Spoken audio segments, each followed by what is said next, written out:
Iran Israel উত্তেজনার মধ্যেই নয়াদিল্লিতে মুখোমুখি হয়েছেন ইরান ও ভারতের পররাষ্ট্রমন্ত্রীরা। ব্রিক্স পররাষ্ট্রমন্ত্রীদের বৈঠকের ফাঁকে শুক্রবার বৈঠক করেন ইরানের পররাষ্ট্রমন্ত্রী আব্বাস আরাকচি এবং ভারতের পররাষ্ট্রমন্ত্রী এস জয়শঙ্কর। বৈঠকে মধ্যপ্রাচ্যের চলমান পরিস্থিতি এবং আঞ্চলিক নিরাপত্তা নিয়ে আলোচনা হয়েছে বলে জানা গেছে।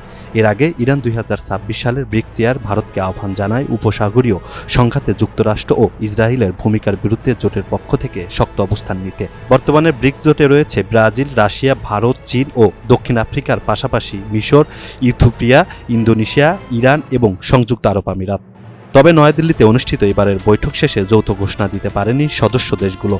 ভারতের পক্ষ থেকে প্রকাশ করা হয় চেয়ারম্যানের বিবৃতি। সেখানে বলা হয়, মধ্যপ্রাচ্যের পরিস্থিতি নিয়ে সদস্য রাষ্ট্রগুলোর মধ্যে মতপার্থক্য রয়েছে বিশ্লেষকদের মতে। বৈশ্বিক নানা ইস্যুতেই ব্রিক্সের অভ্যন্তরীণ বিভাজন এখন আরও স্পষ্ট হয়ে উঠছে।